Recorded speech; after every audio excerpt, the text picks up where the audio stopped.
Berjumpa lagi bersama saya Sandro Jabrik Wong Gandeng Sakdono. Mohon untuk tidak menyebutkan nama dan identitas dalam percakapan ini karena percakapan ini saya mainkan dalam konten YouTube. Gimana, Mbak?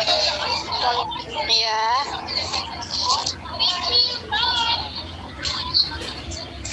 Halo? Halo, ya. Suaranya kurang jelas, Mas. Ya, sampean di situ nonton pasar malam, Mbak. Ya sampean minggir biar nggak rame. Di belakang itu rame sekali loh tempatnya sampean. Iya, ini lagi di mall nunggu mau pulang ke rumah majikan. Terus gimana ini? Iya, gini Mas. Aku kan di notis majikan nanti tanggal 25 aku keluar rumah majikan. Otomatis kan aku masih dalam potongan. Aku baru 2 bulan juga kurang di sini. Nah, aku kan mau cari majikan lagi. Kata agensiku bisa katanya. Awalnya pihak PT nggak mau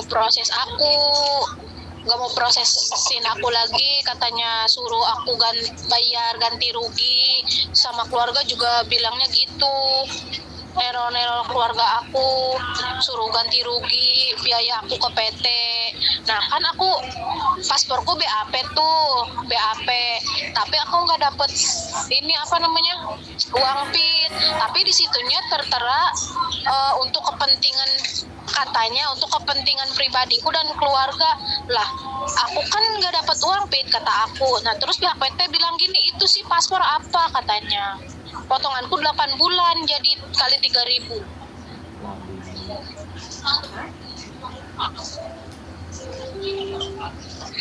Nah, aku mau tanya, kan tanggal 24 tanggal 25 aku pulang, tanggal 5 kemarin aku gajian. Nah, kan ada waktu 19 hari tuh. Itu kira-kira gajiku ditahan agen enggak ya? Sisa gajiku. Ya kalau ditahan agent tinggal lapor loh ke KJRI. Oh, lapor ke KJRI. KJRI bisa, lapor bisa. Iya takutnya ditahan gitu. Aku pulang nggak bawa duit sama sekali. Nanti. Nggak usah takut, Mbak. Ya nanti sampean pas keluar kan nggak mungkin langsung tiketnya pulang ke Indonesia. Ada jeda hari, kalau sampean nggak dapat HHI sampean ya tinggal ke KJRI. Oh gitu ya. Tapi tiket dibelikan sama majikan ya? Ya, tiket itu udah dalam majikan. Tapi ya kita kan nggak tahu. Nanti tahu-tahu sampean langsung diantar ke bandara kan bahaya. Iya. Itu kira-kira di agensinya berapa hari paling lama gitu? Pertanyaan sampean selesaikan dulu, Mbak ya. Biar saya jawabnya enak. Iya. Kalau udah selesai giliran saya yang ngomong. Iya. Saya jelasin. Harusnya ini agent yang jelasin, bukan saya. Saya kan bukan agent sampean. Halo? Iya. Sampean dengar saya ngomong nggak? Iya dengar. Nah, jadi gini aja. Nanti sampean mau dinotis. Nah, setelah sampean dinotis, ya kalau sampean belum keluar dari tempatnya majikan, kan pasti ada libur tuh. Iya. Nah, kalau sampean ada libur, HHI sampean kalau bisa dikasih sampean ketakutan HHI sampean nggak dikasih, ya sebelum notis itu sampean bikin laporan dulu ke KJRI loh. Iya, gimana itu laporannya? Ya silahkan datang ke KJRI, Mbak. Oh. Ya apa yang ingin sampean dengerin saya ngomong dulu. Wong sampean itu diajak ngomong aja. Saya belum selesai ngomong udah dipotong, makanya sama majikan sampean di interminate. Halo? Iya, gimana? Sampean datang ke KJRI. Ya, ngomong ke KJRI. Terus yang kedua nih. Sampean kan tadi bilang keluarganya diintimidasi lah, apalah, apa semuanya. laporkan case-nya ke KJRI. Itu yang pertama. Iya. Ya, sampean cerita aja ke KJRI seperti apa bagaimana perlakuan PT kepada sampean dan keluarga.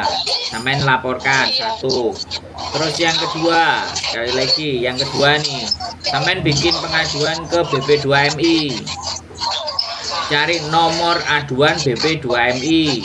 Ya, apa yang dilakukan sama PT kepada keluarga sampean juga tulis di laporan aduan. Wes, dari kayak gitu sudah selesai semuanya, tinggal nunggu nanti sampean di interminate hak-haknya sampean keluar apa enggak. Wes gitu aja. Gampang. Halo? Iya saya dengar. Wes, apalagi yang mau ditanyakan? Kan enak gantian ngomong. Apa ya tadi tuh? Lupa. Makanya konsentrasi. Oh iya. Kira-kira di apa ya? Jadi kalau misalkan kan majikan ngasih gaji cash nih di hari terakhirku, ngasih cash, terus agent maksa minta, berarti aku langsung lari ke KJRI gitu aja ya? Iya, lapor aja ke KJRI. Iya, siap. Oke. Nggak apa-apa, lapor aja semuanya ke KJRI, semuanya nggak ada masalah itu. Kalau nggak mau lapor ke KJRI, lapor ke labor juga boleh. Lapor kedua-duanya nggak apa-apa. Kalau majikan udah ngasih gaji, berarti kalau labor tinggal labor akan negurin agent sampean. Kalau lapor KJRI langsung nelpon agent sampean nanti KJRI-nya. Oh, iya baik. Terima kasih. Nggak usah khawatir. Atas jawaban. Iya, aku takut gitu. Nggak usah takut, makanya sampean gagal ini kerja di Hongkong baru 2 bulan. Sampean di PT berapa lama? 10 hari. Di PT 10 hari. Iya. Oh, sampean calling visa ya? Iya. Nah, sampean next Taiwan. Singapura. Singapura. Oh. Yalah, sampean belum ada rezeki di Hongkong. Selamat mencoba episode berikutnya. Kenapa? Iya, tapi diproses lagi, insya Allah kesini katanya bisa, kata ejanku, tapi harus nunggu di rumah, harus nunggu di Indo katanya. Gak apa-apa, aku bilang. Ya, tapi nanti potongan lagi sama PT-nya. It's okay. Iya. Oke, selamat ya berjuang. Mas, kalau gitu terima kasih terima kasih atas jawabannya. Ya, selamat berjuang kembali. Malam. Oke, yo, bye-bye. Selamat pagi. Yo, bye. Oke, teman-teman semuanya, 2 bulan di interminate. Ngekok. Wis, ngeri ya. Zaman now. Luar binasa. 10 hari di PT. Calling visa ex Singapura. Ya, jelek kaget ya mungkin ex Singapura. Ya, namanya belum rezeki mau gimana lagi. Kita nggak bisa menyalahkan pihak kiri, kanan, atas, dan bawah. Ya, kita kembali lagi ke diri kita masing-masing. Seperti apa dan bagaimana perjuangan kita di Hongkong, semuanya tidak ada yang mulus. Kalau ada yang mulus ya rezeki, tapi kalau tidak mulus ya sudah. Kita harus memperbaiki kembali. Ya, jadi sekali lagi buat kalian semuanya yang nonton konten ini semuanya, dan sebenarnya harapanku yang nonton itu anak-anak yang belum berangkat, anak-anak yang mempersiapkan dirinya untuk berangkat, agar ketika nyampe di Hongkong teman-teman sudah bisa merasakan auranya. Keep stay tune my YouTube channel and see you next video. Bye bye.